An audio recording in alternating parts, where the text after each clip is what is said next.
Bijouterie Pansou vide volamena. Bijouterie Pansou manolotra anao. Nouveau LCF Dreamlong de L'Oréal Paris. Nouveau LCF Dreamlong vous présente le JT. Vous le valez bien. Tilcor, un véritable atout esthétique pour votre habitat. Différents coloris disponibles en magasin. Batimax. Tilcor manolotra anao ny le JT. 20 taona ny raha-dalana sy nikozako zanany moteranao samy solobe oririka ilay fantadaza amin'ny kojakoja-piarakodia koreana sy japonais ary européenne. Tranombarotra Chamsoul manolotra anao ny le JT. Corès, la qualité et marque européenne en fourniture de bureaux et scolaires. Corès manolotra manao. ZB miaraka amin'ny Techno manolotra anao ny le JT. Techno expect more. Bonobon vous présente le JT. Bonobon est un biscuit croustillant recouvert de pâte de cacahuète enrobé d'un fin chocolat. Bonobon, rempli d'émotions. Bonobon. Telma, safidiko numéro 1 malagasy manolotra ho anao.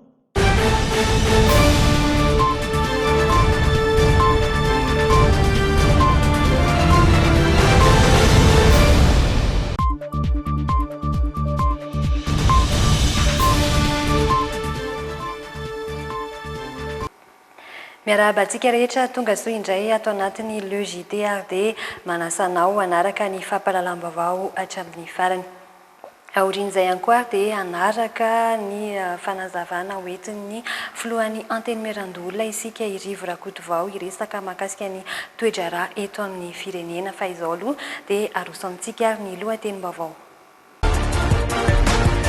Paperline, le choix de votre succès.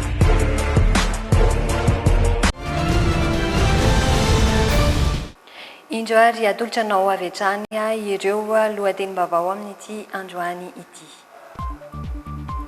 Nahitana fiakarana isan'andro ny isan'ireo marary vaovao voan'ny coronavirus nandritra ny 4 andro misesy izay. Mitaraina kosa ireo mpiasa ao amin'ny Acornitz no soloana mpiasa hafa ireo mpiasa 700 mahery voaterina ato tao amin'ny orinasa io raha araka ny fitarainan'izy ireo. Manoloana ny fidinan'ny sandany ariary dia notsimpian'ny banky foiben'ny Madagasikara fa tsy manana tahirim-bola afaka manohana ny tany fifanakalozana arabola ho maro toerana i Madagasikara amin'izao fotoana izao. Anisany mamitaraina ireo manana raharaha ao amin'ny zandary any Ambovimbe kosa ny fitsabany fitsarana ny fanadiadiana ataon'izy ireo. Anisan'ireo vaovao misongadina ho arahanao ato anatiny le JT ireo ary dia mbola anasananao hatrany anaraka izany hatramin'ny farany. Ndao ary atolotra anao avy hatrany ny lahiny. Mpianatra tsy haizaina no mahay zava-baovao isan'andro. Premier Plus, mihatsara hatrany ho an'ny fahombiazanao. Premier Plus, dans la vie, il y a les premiers et il y a les autres.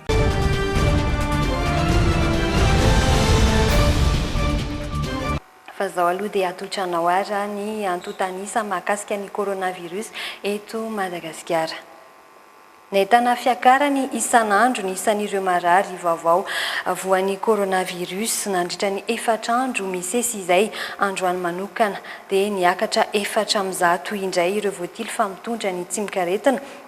Raha toka efa mivatsy kelikely ihany koa ny fahamehana amin'izao fotoana izao. Roa no fantatra fa namony ainy ary ny ampy 740 ireo marary manaraka fitsaboana izay mitotaly eo amin'ny 740 sy arivo ankehitriny ny antsiprian'izay vaovao izay indrindra ary no entin'ny Ainarabarsosy Stéphane Rakotomalala. Tsintsahany tombo indray tao anatin'ny 4 andro ny isan'ireo olona vaovao voamarina fa mitondra ny valanaretina Covid-19 eto Madagasikara. Tsikaritra nefa fa efa miverina tsikelikely amin'ny fiainana tsy misy coronavirus avokoa ireo fanapahan-kevitra niraisy ny fitondram-panjakana nanomboka tamin'ny alahady teo. Na izany aza ny tombo ny fitiliana afanana azo io antotany isandroany io izay miisa 270. 400 no isan'ny tranga vaovao voatily nisan'ireo olona izay mbola tsaboana zany mitondra ny tsimikaretina dia 740 sy arivo. Voatazona kosa ny tahapasitranana satria ny sitrana 250 androany. Ny 5 ny marary mampiseho fahasarotana na forme grave saingy nahitana olona 2 namony ainy.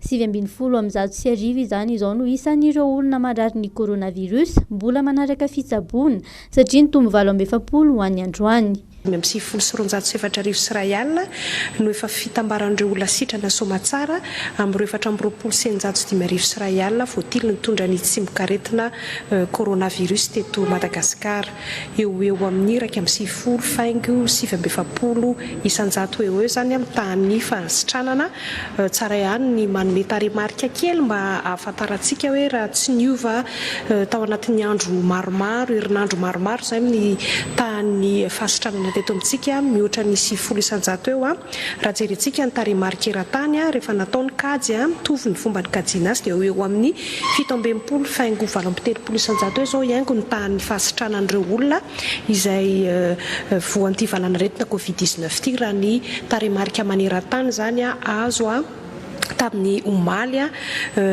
no jerentsika mba fampitahana moa zay araka ny lazaintsika moa dia hoe miovaova foana ny taremarika ka zany mbola itoizan'ny fanetanana be dia be mifanesinesy reny haingo mba tsy havarim-bariana atsika satria araka ny hitantsika hoe na efa ambony tany fahasitranana dia mbola tsy maintsy mitoy ny ezaka tao ahafahantsika mijanona na manatsara kokoa aran'izay hoe fa fivoarana tsara ny momba ny fivoaran'ny valana retina eto amintsika izay marina fa mbola eto analamanga hatrany alohatreto ny foibe nity valana retiny ity satria ny 3.20 amin'ireo tranga vaovao ireo dia avy eto analamanga avokoa androany niakatra Europol ihany koa ny taovaky nakaratra androany raha ny tatitry ny CCO.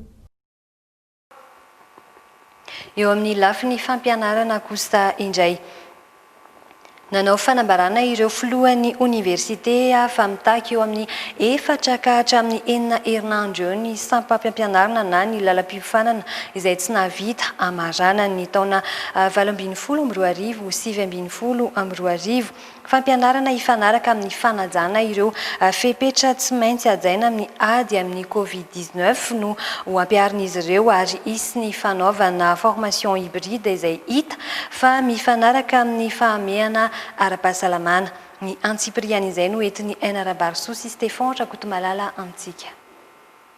Ho an'ny Université Antananarivo sampam-pampianarana na lalam-piofanana 4 ao anatin'ny 10 izao no mbola tsy nahavita manontolo ny taona 2012 sy 2012. Ho an'Antsiranana 2 ao anatin'ny 8, Toamasina 2 ao anatin'ny 8 ihany koa ary Toliary 3 ao anatin'ny 9 no sampam-pampianarana na lalam-piofanana mbola tsy vita. Fianaran-tsoa Mahajanga, IST Antananarivo, IST Antsiranana, IST Ambositra kosa no efa nahavita izany 100 isanjato ary misy amin'izy ireo aza no efa nahavita sy nanomboka kely ny taona 2012 talohan'ny fihibohana. Raha ny tatitra azo avy amin'ny filohan'ny universitaire ka izany dia mitady eo amin'ny 4 ka hatramin'ny 9 herinandro eo ny sampam-pampianarana na lalam-piofanana tsy mbola nahavita izany mba hamarana ny taona 2012 sy 2012. Raha atao ny kajikajy sy ny tombatombana dia misy université ohatra ny Fianaratsoa, Mahajanga ary ireo université ireo IST dia efa natapitra avokoa 100 isanjato ny taona 2012 sy 2012. Misy kosa ho an'ny université 4 ambiny izay misy faculté na tsy faculté akory ary fa département ray na 2 tsy mbola nahavita izany ka mangataka fotoana fohy izany izy ireo amaranana an'izany taona 2012 sy 2012 zany ahafahana manatratra n'io daty 2 novambra io. Fampianarana ifanaraka amin'ny fanajana ireo fepetra tsy maintsy ajaina amin'ny ady amin'ny Covid-19 no ampiarin'ireo université ary isy ny fanaovana formation hybride izay hita fa mifanaraka amin'ny fahamehana ara-pahasalamana. Betsaka ireo mpianatra mirorosaina mitaintaina hoe misy aminay reto tsy mbola navita fanadinana na mbola miandry ny valim-panadinana ho an'ny taona 2012 sy 2012. Nodiniana tato ihany koa izany ary tapaka fa anomboka melohan'io 2 novambra io zany ny famitana ny taom-pianarana ho an'ireny mpianatra izay mbola tsy navita ireny ho an'ny taom-pianarana 2012 sy 2012 izany. Efa lasany amin'ireo oniversite enina daholo ny vantsim-pianarana ho an'ny iray volana voalohany sy ny fampitaovana. Manao ny ainy tsy ho zavatra ny Mesupresse satria taom-pianarana telo no tsy maintsy arindra amin'izao fotoana izao. Ny 8.10 sy 2 arivo, 7.10 sy 2 arivo sy ny 7.10 sy 2 arivo sy 20 sy 2 arivo ary ny fanomanana sahady ny taona 20 sy 2 arivo, 1.20 sy 2 arivo izay voakasika sy voakorotan'ny valanaretina Covid-19. Naroso amin'ny 20 septambra noho izany ny fanombohan'ny famaranana ny taona 8.10 sy 2 arivo, 7.10 sy 2 arivo ho an'ireo izay mbola tokony hanao izany araka ny fanapa-kevitra ny COPRI na ny fivorian'ireo filohan'ny oniversite sy ny Talen'ny Institut. Fa nosoloana ireo mpiasa efajato mahery izay nivoaterina ato tao amin'ny orinasa Akornitz araka ny filazan'izy ireo. Efa antaona maro avokoa nefa ny ankabeazan'ireo mpiasa no niasa tao amin'io orinasa io ary manao ny asany ara-dalàna hatramin'izay. Nandritra ny fihiboana aza dia nambaran'izy ireo fa ny asa isan'andro ny mpiasa maneho fitarain'izy ireo noho ny fahasahiranana aterak'izay. Nda ho arahana ary izay eo amin'ny sarin'ny Aina Rabarso sy Stéphane Rakotomalala.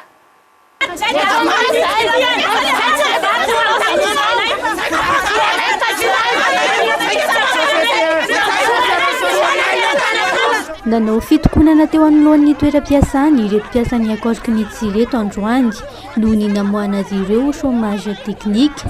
Raha ny nambarany, tsy ara-dalàna ny fanapahan-kevitry ny orinasa satria efa antaonany maro izy ireo no niasa tao amin'ny orinasa io ary nanao ny asany ara-dalàna. Mihodina soamantsara ny orinasa amin'izao fotoana nefa dia nosoloana olon-kafa ny toerany izay miisa 700 mahery eo. Navoaka ny chômage teknika zany zay dia naka olona avy any amin'ny société Fenwick izy misolo ny toeranay ao amin'izao ora sy fotoana izao. Ny confirmé temporaire 100 mahery ny orinasa. Navoaka chômage teknika zay 700 mahery. Zay 700 mahery ireo mpiasa efa ela amatonany maro tato daholo ny nandaninay ny atandranay sy ny fatanjahanay rehetra. Tamin'ny fotoana ame anara-pahasalamana confinement total ny asa 7 jours sur 7 zahay tsy nitsahatra na ny alahady ary nandeha tongotra noho ny fitiavanay sy mifanajanay ny asanay.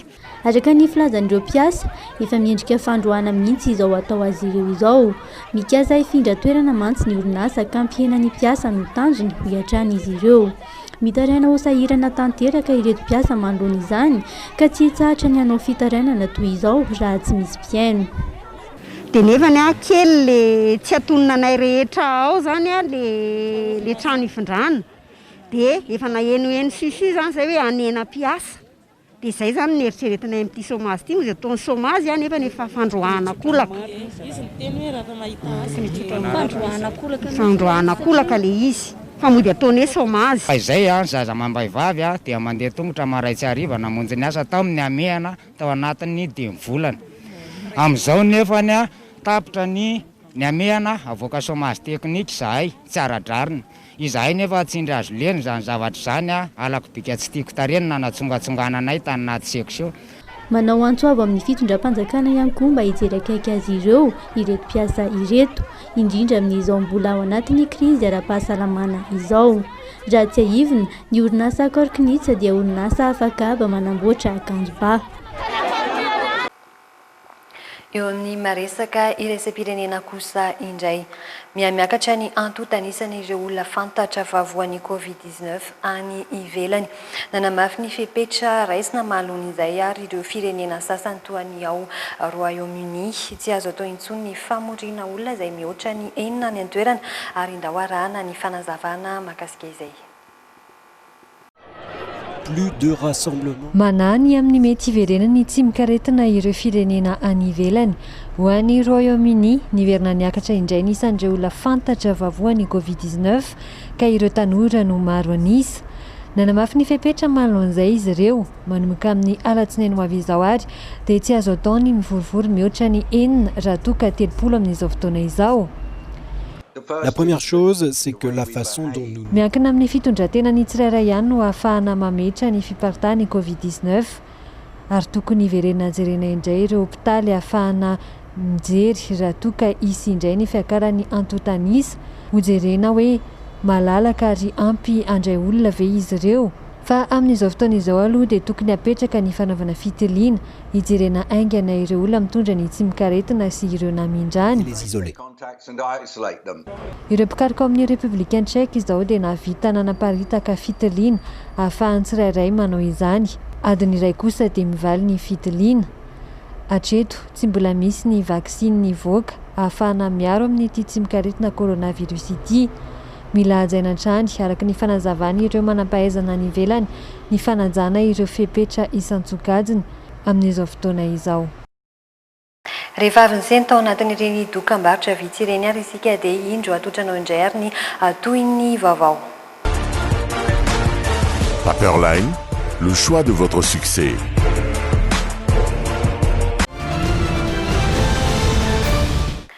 Araka ny tapaka nandritra ny filan-kevitry ny minisitra Omaly dia isy ny fametrahana orinasa any Antsimo hamokatra sakafo ho an'ny zaza sy adina amin'ny tsy fanjarian-tsakafo. Afaka herinandro ary dia ho tonga eto Madagasikara ny milina fanodinana izay entina mpandraharaha sy mpiray antoka amin'ny fitondram-panjakana ny Antsipriana izay eo amin'ny sariny Ianja Rakotonorainy. Finan'ny fitondram-panjakana ny anafoana ny tsy fanjarian-tsakafo any Antsimo. Nandrozy vahaolana maharitra ny filoana nandritra ny filan-kevitry ny minisitra Omaly. Isy araka izany ny fametrahana orinasa any Antsimo mba ahafahana mamokatra ireo sakafo be otrikaina natokana ho an'ny zaza. Fiara-miasa amin'ny Nutrisette sy ny Fondation Mérieux, orinasa matanjaka sy sangany amin'ny famokarana sakafo be otrikaina. Izy ireo araka ny voalaza ato amin'ity taratasy ny filoham-pirenena navoaka ny filan-kevitry ny minisitra Omaly ity no hamokatra sy hanodina ary tsinjara sy anaparitaka ny vokatra manerana ireo toeram-pitsaboana sy ireo toerana miany vehivavy bevoka sy ny ankizy. Afaka herinandro vitsy araka ny fantatra dia ho tonga eto Madagasikara ny milina rehetra fanodinana izay entin'ireo mpandraharaha sy mpiray antoka amin'ny fitondram-panjakana. Ny antso araka izany ny filomba hijerena ny fepetra sy ny didy amandalana isan-tokony hanamorana ny fijoroan'ny orinasa sy ny fampodinana ny orinasa sy ny fanalefahana ny hetra sy ny aba izay mila mpandalovina eny anivon'ny filan-kevitry ny minisitra. Raha araka ny antotanisa dia mbola mandratra 240 isan-jato any ho any ny tany tsy fanjarian-tsakafo eto Madagasikara. Ankoatra izay dia anisan'ny ampahafantarina nandritra ny filan-kevitry ny minisitra ihany koa moa ny fanafarana fitaovana hiadiana amin'ny fianaky ny Covid-19 izay nataon'ny ministerany angovo sy ny akoranafo ho tsinjaraina eny amin'ny tobim-pahasalamana sy ireo mpisehatra eo amin'ny fahasalamana. Nisy ihany koa moa ny fanendrena mpiasa-panjakana ambony Omaly. Tsikaritra tatoato fanidina ny sandan'ny vola malagasy no ny fiatrehana ny amehana ara-pahasalamana anton'izay ny fironan'ny mpampiasa vola bebe koa ny amin'ny vola euro mihoatra ny dolara. Notsimpian'ny banky fohy be ny Madagasikara fa tsy manana tahirim-bola afaka manohana ny tany fifanakalozana arabola ho maro toerana ary Madagasikara. Ny Antsipriana izay no entiny Fenoaja Ariana sy Dolpha Rakotoniaina amintsika. Nahatratra 1.4 isan-jato ny fidinan'ny sandan'ny ariary amin'ny vola euro raha toa ka 3.5 isan-jato izany mihoatra amin'ny dolara amerikanina. Tsikaritra izany nanomboka ny fiandohan'ny taona ka hatramin'ny voalohan'ny volana septambra taona 2020 fotoana ny ainan'izao tontolo izao ny ady amin'ny coronavirus. Hita ao amin'ny tranonkalan'ny banky foiben'ny Madagasikara fa nirona bebe kokoa tany amin'ny euro ireo mpampiasa vola teo amin'ny sehatra iraisam-pirenena. Nisy fiantraikany tamin'ny sandan'ny vola malagasy izay fironana izay. Mitentina 3.7 ariary ny iray euro amin'izao fotoana raha toa ka mbola 4.7 ariary izany tamin'ny 20 martsa 2020 andro nanaovana fanambarana fa tafiditra teto Madagasikara ny coronavirus. Ny tolotra sy ny tinady eo amin'ny sehatra ara-barotra no fitaovana entina mamaritra ny sandam-bola. Mihoatra tamin'ny taondasa nisy fatiantoka 470 isan-jato ny sehatry ny fanondranana lavanilina tamin'ity taona ity no ny amehana ara-pahasalamana. Tamin'ny volana jolay lasa teo, nidina ho 450 isan-jato ny fanondranana entana teo amin'ny indostria lamba raha toa ka 100 isan-jato ny teo amin'ny sehatry ny fitrandrahana arenan-kibony tany. Teo amin'ny lafin'ny tinady, ny 420 isan-jato ny tany solika niditra teto Madagasikara raha toa ka nijanona ho ambony ny tany fahatongavan'ireo entana ilaina amin'ny fiainana andavanandro. Notsipin'ny banky foibe Madagasikara fa tsy manana tahiry afaka anohanana ny sandam-bola amin'ny fenitra tokony ho izy Madagasikara. Mbola tsy isy noho izany ny fanapahana ny tsenam-barotra ny fampiasam-bola vahiny irasan'ireo banky sy ny fifanankalozam-bola mitsingevana na floton. Ny fahambanian'ny standardny ariary dia mety hiteraka tsy fahampin'ny fifanankalozam-bola ivelany sy ny laharam-pahamehana. Amerina atsika indraiky io any amin'ny tsena toy ny tamin'ny taona 20. Fa noho ny fitaraina azo ny mpiaro ny zon'ny mpanjifa dia maro isan-karazany ireo entana osoka na tsy azo antoka miparitaka eny an-tsena amin'izao fotoana izao. Anisany voakasika ity osoka ity ny fitaovana ao an-tokantrano mandeha amin'ny herinaratra sy ny maro hafa dia hoentin'ny fenoaja arianina sy rivinirina tekaleo amintsika ary ny antsipriany izay vaovao izay. Marobe ireo fitarainana voarain'ny mpiaro zon'ny mpanjifa amin'ireo entana osoka hita eny amin'ny tsena. Ety amin'ny mpiaro zon'ny mpanjifa no tonga manatitra ny fitarainana ireo tratry ny osoka mba ahafahana manenjika ireo mpivarotra ireo. Lasibatra amin'izany indrindra ireo entana mandeha amin'ny herinaratra avy any ivelany. Kasika indrindra contrefaçon BDB eto amintsika reny eo amin'ny télévision na ny appareil électroménagère BDB dia nisy sinoa nivarotra télévision lazaina fa Samsung, Sharp, Sony, LG, JVC teny Talatamaty. Tonga nitaraina teto ny mpanjifa zay voadona satria rehefa nibranché le telo dia nipoka. Niantso ny commerce teo amin'ny faritany dia nidina teny fotony hita teny ny autocollant misy ny Sharp, Sony, JVC misy ny clé USB zay misy fa misy programmation hoe raha tiana hoe ivoaka amin'ny écran Sony, JVC sy ny anna ohatran'izay. Ny zavatra nitranga dia mbola tadianao corruption le sinoa dia tonga any amin'ny akatra ambonimbony kokoa ny sehatra dia izy atsika niny niditra ny amponja izy sy ny mpandika teniny. Efa roboka amin'ny fanaovana osoka ireo marika malaza any ivelany ireo manao izany eto Madagasikara. Hosahirana ho iatran'ny ny fanazavana ireo izay manao izany raha toa ka mitorina hitan'ireo tompony marika ny fakana ny vokatra tsy nahazahoana alalana avy amin'izy ireo. Manimba ny mpanjifa ny famokarana entana osoka hitatahatra izany amin'izao fotoana ny amehana ara-pahasalamana izao. Amin'izao koa zany efa hitana olona manao osoka reny gel désinfectant reny satria sasany aza sanatriavina hoe toka gasy ny asiany zany lalokoloko ny afangana zavana amizay misy fofony alcool dia roboka ny olona mividy azy. Zany hoe itsika mila manana fahamelona. Ny ratsy ane tsika lalana amin'izao manararopaty tena fotoana ny fanaovana hoe manararopaty amin'izao confinement zao narotany olona fanaovana zavatra tsy mety BDB. Fa anisan'ny tranganiseho ihany koa ny fitarainana nataon'ny mpanjifa mahakasika ny vokatra simenitra Holcim noho ny firodanany trano iray tany Antsirabe. Tsikaritra tamin'izany fa voamarika fa vita avy any Egypta ireo simenitra anefa misy ny famantarana iombonana vita malagasy avy amin'ny sim ny kitapin'izy ireo. Mangataka ny analan'ny orinasa izany ireo mpanjifa. Entina ny ambovombe kosa ianao anatin'ny vaovao manaraka ity. Anisany mampitaraina ireo manandrara ao amin'ny zandary any an-toerana ny fitsabany fitsarana ny fanadiadiana. Tranga voatsela kory izay tany an-toerana mpandraharaha iray ody any Ilaka ka no nisy nitifitra tao an-toerana andro vitsy taty aoriana araka ny fanazavany ireo fianakavian'ny maty no nalainy ny fianakavian'izy ireo ary ny fananany ireo niarambona ireo nitory izy ireo satria nahita ny tsy fanaran-dalàna nataon'ireo avany. Tsy navelana nanao ny asany anefa ny zandary fa nisy hatrany ny fitsabany tribunal ny raharaha araka ny fitaraina ny avany niarambona ary dia arahantsika ny mikasika izay eo amin'ny sary ny anja Rakotonorainy. Anisany mampitaraina ireo manana raharaha ao amin'ny zandary ny fitsabany fitsarana ny fanadiadiana izay ataon'ny zandary. Tranga voatsela kory izay tao Ambovombe. Mpandraharaha iray ody any Ilaka ka no voalaza fa nisy nitifitra tany an-toerana andro vitsy teo aoriana araka ny fanazavana nalain'ireo fianakaviana ny fananan'izy mivady. Nitory izy ireo satria nahita tsy fanaran-dalàna nataon'ireo avany tsy navelana nanao ny asany anefa ny zandary fa nisy hatrany ny fitsabany ny tribunal ny raharaha raha araka ny fitaraina ny avany niarambona. Rehefa nandeha ny famitorana dia namoaka ordonnance sur requête ny filohan'ny fitsarana mba raha tonga voalohany ao Ambovombe izay nanaovana opposition moa zany dia nivadika référé rehefa nandeha le référé dia le président tribunal indray no midéclaré incompétent amin'ny ordonnance sur requête zay izy ihany namoaka azy.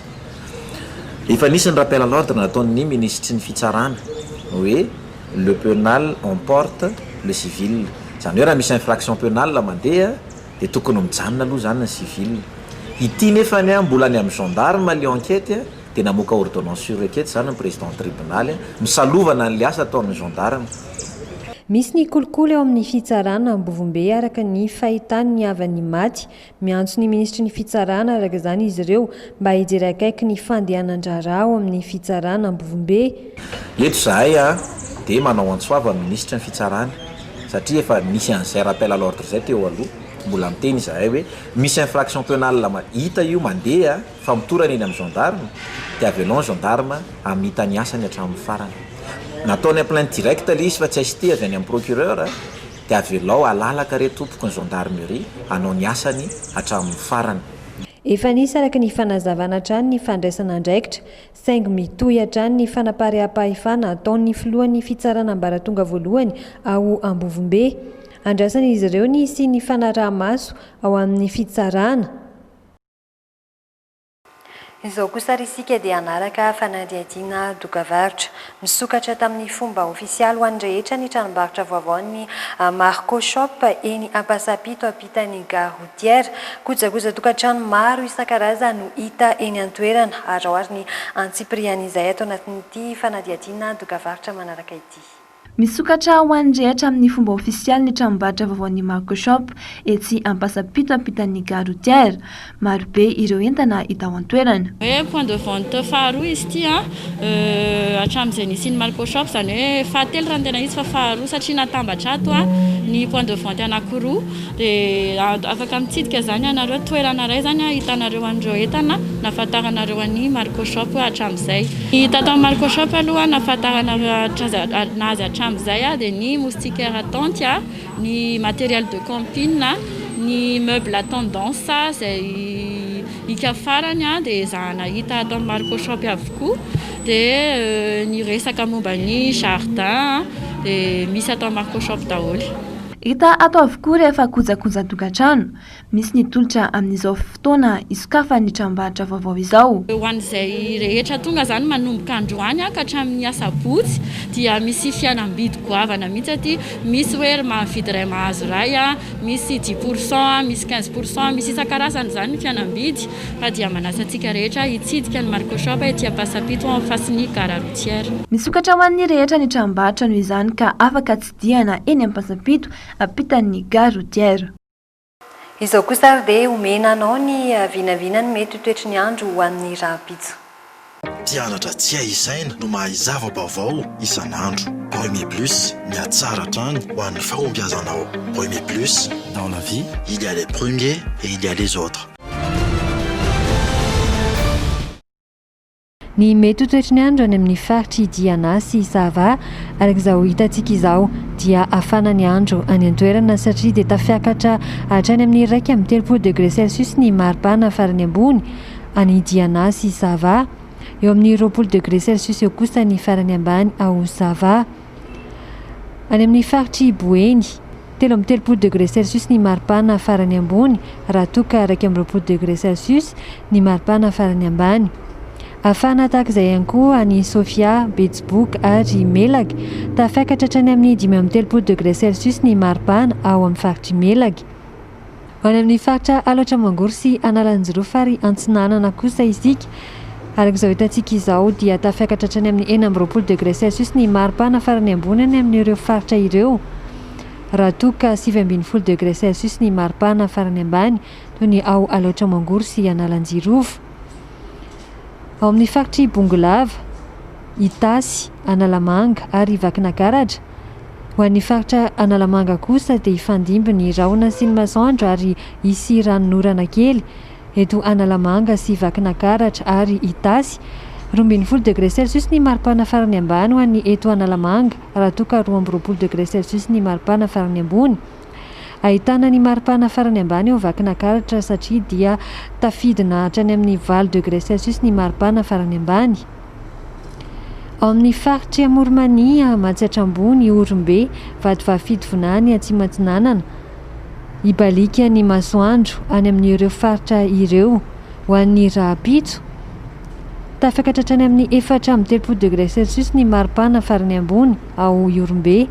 Maripana farany ambany kosa no hitantsika any Vadivavy-Fitovinany 20 degré celsius. Amaranantsika ny mety ho toetry ny andro ho an'ny rahapitso ny ao Menabe atsimo andrefana Androy Anosy.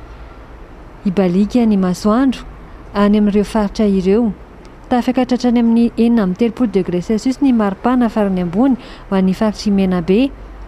Ahitana ny maripana farany ambany kosa ao Androy 20 degré celsius. Tsara ho fantatsika ary fa hiposaka amin'ny 5 sy 5:20 minitra ny masoandro ary iletika amin'ny 4:07 minitra.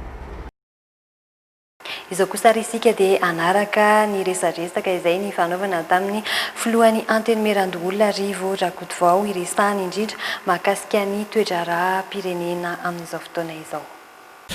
Dia fanmiarabantsika amin'izao takariva izao manaraka ny logité atao amin'ny antenimiran-doholona moa misy atsika ary miresaka amin'ny filohan'ny antenimiran-doholona Andriamatoa Rivo Rakotovao. Fanmiarabanao misaotranao nandray anay tompoko. Miarabantsika Andriminina, miarabanareo namana mpanao gazety sy ny teknisianina, dia miaraba ihany koa ny mpijery antsika. Andriamatoa Filoha, raha nanantona anao izahay tamin'ity androany ity dia noho ny toe-draharaha misy eto amin'ny firenena, nareo ny anisan'ny voakasika mivantana moa zany ny antenimiran-doholona taoriana ny ireny raharaha ndeha atao hoe forcing na koa amboletra izay nitonononareo manoloana ny fampandaniana ny volavolan-dalàna ohatraohatra ray moa zany ohatraohatra ray 24 nahitana ny lalàna fehizoro mikasika ny antenimiran-doholona. Manoloana an'izay Andriamatoa Filoha, nisy ny tsy fanarahan-dalàna izay efa ombenombeny nareo nefa nilaza izay. Manahoana ny toetranareo amin'izao fotoana izao? Dia sahiran-tsaina ary mino fa betsaka ny malagasy zany nanaovana misaotra anareo ny anaovana an'izao toko hoe fampahalalana izao, satria le izy ampidiny olona ambany dia ambany le ady hevitra hoe malahelo toerany reo mandany vola fotsiny tena ady zany ve ny atao ady hevitra amin'olon'ilay tsy fanarahan-dalàna.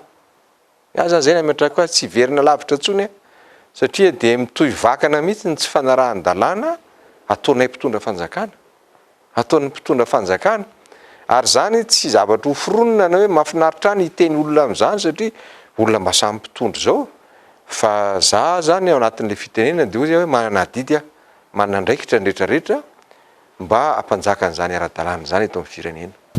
Raha ho tsy ahivontsika kely efa hatrany amin'ny taona 2024 no efa tsikatra izay tsy fanarahan-dalàna zay tsy iverenantsika be loatra intsony fa tsara ihany no mampatsiahy izany rehetra zany satria tany dia efa nisy ohatra ny hoe nanome fahefana aloha nareo ny filoha-pirenena satria tsy nisy ny antenimiram-pirenena tamin'izany nanome fahefana nareo hanaovany lalàna, nisy ny lalàna izay navoakany nisy didivolana izay navoakany moa zany dia tokony ho ampahakatoavinareo taty amin'ny antenimiran-doholona zay didivolana napetraka izay tao anatin'izay nefa tsy tanteraka ireo zavatra ireo nanomboka hatrany dia efa nisy izay tsy fanarahan-dalàna izay tompoko.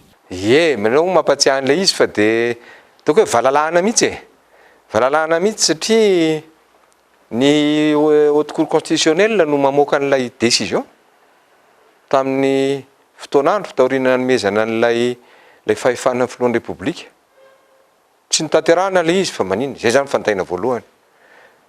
Dia nanao ny asany ny antenimiran-doholona nampatsiahy nitory nanao requête tany amin'ny HCC dia ohatrany diso indray fa ny farany namoaka ny HCC fa zarainy roa marimaritra iraisana dia natao dia nekena raha notaniana fototra fotsiny dia hoe misy eneny tsy tokony ny ordonnance zany eo anatin'ny amehana hoe mba tsy hampitohana ny toko hoe loi de finance sy ny fa tena ato anatin'ny lara-pahamehana ve nametrahana an'ireny ordonnance zay tokony tena marina tokony sy ady hevitra satria manova zavatra eto amin'ny firenena fa tsy hidina anatin'izay ordonnance zay efa nidiny le izy fa dia nanomboka araka nivolazanao teo zay amizay tsy fanarahan-dalàna fanatanterahana an'izay efa nisoratana sy ny tenenina zay zany tena manahirana ka lasa vazovazin'ny olona fotsiny la izy verin'indray mandeha lasa resaka ataoko hoe resaka ny ady eny an-tsena mihitsy le izy hoe malahelo toerana kely sisany analinareo ngaty mo tsika ny anaty repoblika rehefa tapitra mandat dia tapitra mandat tsisy olana zany ary efa mba niteny koa ny sénateur hoe le valambe folo zany anie tsy anay akory raha tsy hiverina amin'ny tenindray anga ny HCC ka ilaza hoe azo afoezina ndray kay ny mandahan'ireo sénateur ireo dia efa miandry ny rehetrarehetra mihitsy moa zao satria tsy mety mijanona mihitsy zany zay androany hafa dia rapitso hafa lalàna nefa le lalàna tsy niova tsisy nova lalàna fa dia androany hafa ny tenenina amin'ny lalàna dia rapitso hafa ndray dia zay le toko hoe manao amboletra ve le fanjakana inona ny tiana tongavana eto amin'ny firenena iza ny tokony anara-dalàna eto amin'ny firenena eo indrindra mantsy tany amin'ilay andeha atao hoe ilay voamiera iongony sasana ohatra dia fa tsikaritra fa hoe diso lalana ve zany ny gouvernement aloha nampiantso an'iny voalohany indrindra aloha raha hoe verina any amin'iny ihany aloha azony nataony ampiantsoana azy fa nijery ve izy hoe inona ny tena ampiasana fomba fiasany io tany ela izy dia rehefa aveo amin'izay moa mety hoe manana ny heviny izy fa nefa aveo amin'izay moa dia tsy takony afenina ntsony lay ataoko hoe didiko felehibe nena ihany ny marina nefa ny lalàna raha mahita io indroa metaona anatin'ny 4 andro 3 andro dia io fandikan-dalàna lalàna velona fotsiny zao dia dikana fotsiny maiky aninona kay dia eo moa zay ny lazaiko hoe ny rano anie tsy mangotraka irery fa isakay ny rehefa mandrehitra hafa ianao dia mangotraka eo ny rano malohana an'izay tao anatin'iny fampandaniny fampakatoavana n'iny volavolan-dalàna iny moa zany dia efa tsikaritra ihany koa ny tsy fisina fototra mazava ny angian'ny prime ministre efa notoroanareo ihany koa io nandalo teny amin'ny fitsarana momba ny lalam-panorenana ny olona tao anatin'izay satria inona moa nataon'ny olona dia mamerina miady amin'izay tsy fanaran-dalàna zay zay lazaiko teo hoe anatin'ny 3 andro ve re olona fanjakana ny tantanantsika za dia miangavy mihitsy tsy ho raisin'le sanatria ho raisin'ny premier ministre na raisin'ny lehiben'ny HCC io fanenjehana azy tsy zany akory ny ady-hevitra eto olona fakalala eto ary raha zany olona teneniny zany anefa niara-asa akaiky tamin'ny tena daholo tsy hany mihitsy alok'olona izy fa firenena raha manana ity ary zay dia anisan'ny olona za manokana dia anisan'ny olona dia miady amin'izany hoe rehefa tsy manara-dalàna io dia nanamako na tsy namako ianao dia miteny zay ny ataon'ny sénateur anatin'ny atelona ve reny ny premier ministre PV iraisana neno makany amin'ny premier ministre misy niany tsy hoe tato amin'ny Sénat akory farany liste hoe PV an'ny Sénat izy tsy zay fa PV an'le comité zasany dia mangataka androany aisary le PV n'le comité na lefa ihany iny tonga indray ny erian'ny HCC ny lalàna rehetrarehetra mba efa 2 taona sy tapany zay tato amin'ny anteny merandolona ny lalàna rehetrarehetra na loi organique io sy zay rehetra natao teto na hoe dernière lecture tany amin'ny Assemblée nationale dia misy sonian'ny filohan'ny anteny meram-pirenena sy filohan'ny anteny merandolona satria mbola rafitra zay ny miahatsika amin'ny lafiny parlementaire zoma maraina voaraiko eto lay lalàna nalefa ny filohan'ny anteny merandolona hoe pirenena hoe laninay ary le izy fa lefa ny aminao dia tokony anao sonia zany akory ny akakana fa zoma miraika ambin'ny folo efa mamoaka ny HCC dia inona zany le lalàna tany sa tsisy tsony ny Sénat tokony zay ny natao voalohany ny ravana ny Sénat dia tsy atao an'izay lazaiko hoe lasa za zao minoa nareo fa mihaino an'izany le olona dia ohatrany hoe nareo ve zany no izy matim-boninahitra ve tsy hany mihitsy le izy eo indrindra moa satria matofilo hoe tsy filambaniny ve zany filambaniny satria ozy izy ny olona zany hoe atao inona tsony fa maninona hoe atao inona tsony zay ny lazaiko hoe lalàna aloha hovana raha ohatra mandelingelina ny mpitondra ny lalàna dia hovany lalàna ny ordonnance dia hovany raha lalam-panorenana dia fantatra hoe hoana fomba anovana azy fa ny fanitsakitsahana ny lalàna kosa tsy azo atao mahevanina fotsiny hoe dia atao inona moa zany fa zavatra efa ny olona efa nanapa-kevitra ry fa nareo no miraikiraiky eo nareo fa nareo malahelo seza ozy zay ny lazaiko teo mantsy hoe lasa ady hevitra rehefarehefa amin'ny tany mihitsy le izy fa le tena fototra hoe ny zavatra fiterantsika eny amin'ny fiarahamonina firenena na zavatra zay atao dia mametraka ny rehetrarehetra ambanin'ny lalàna dia ataon'ny olona hoana ny jery anao a tsy manara-dalàna ny fianao mampianatra ny lalàna. Na tiatsika na tsy tiatsika dia io izy io na ho ampiatsoana ny mpifidy vaventy iroso amin'ny fifidianan'olona sika nisy ny datina roson'ny CENI vao mera maleo tena mitsahana fifidianana nakatoavin'ny gouvernement zany amin'ny 1 ny volana desambra izany no tanterahana izany. Fantaniko aloha voalohany indrindra handahatra ilahatra ifaninana amin'io ve ny antoko HVM na ianao manoka ataovy anatin'ny ara-dalàna aloha ohatra ny ianao tsy inona ny lalàna amin'ny fe an'izy io